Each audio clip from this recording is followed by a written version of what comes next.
the recalcitrance of reality, maybe even the accursedness of being, as he wrote in that frightening and poetic text. Let us recall those powerful and potent moments in Schelling's text where he said that maybe, in fact, the unruly that sits at the very center of the origins of things, the difference between existence and the ground of existence, is such that a veil of sadness pervades all nature. Deep unappeasable melancholy is shot through all of life. He was to live 45 more years and not publish another major text. It is a small pamphlet attacking Jacobi, but he also responded to the death of his wife, Caroline. This particular event and process would overwhelm him and push him to the edge of life's abyss. One should consider Black theology and Black power in the context of the corpses of young Black folk in Newark of 1967, in Detroit of 1967, and the 329 uprisings in 257 cities between 1964 and 1969. We can imagine the young James Hal Cone saying, "I'm overwhelmed by this. What do I have to say? I either write this book or I'll go crazy." That is the kind of theology I like. Outcry, like Aretha Franklin singing her song. She either sings it or the rocks are going to cry out.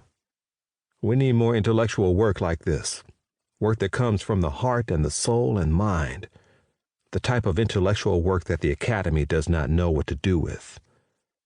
But I would like to pause one more moment before we move to Professor Cone's work, and that, of course, is at The Grand Inquisitor, written by the great Dostoevsky in 1879 in the face of the death of his 3-year-old son, Alexei.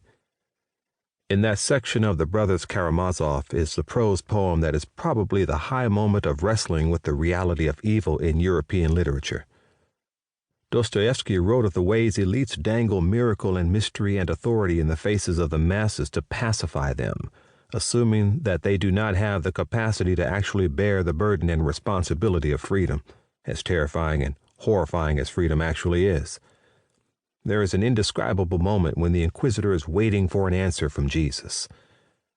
Jesus approaches in silence and softly kisses the bloodless and aged lips of the Grand Inquisitor, the old man who manipulates, who represents the institutions that believe that we have neither the courage and vision to actually take on freedom nor the capacity to choose between good and evil.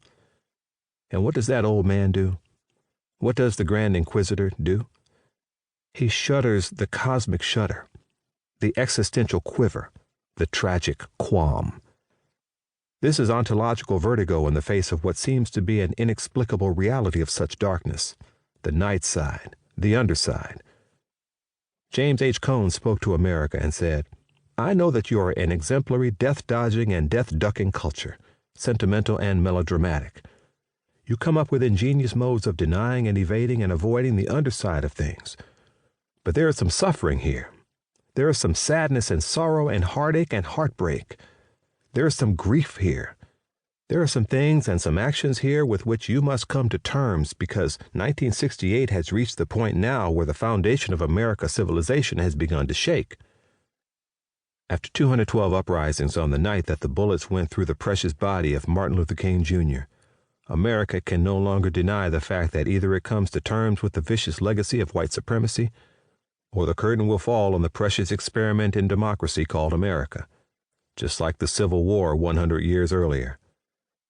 In this volatile context of white supremacy silencing the dreamer and the resulting reaction of the Black community, Cone wrote, "This work is written with a definite attitude, the attitude of an angry Black man, disgusted with the oppression of Black people in America and with the scholarly demand to be objective about it.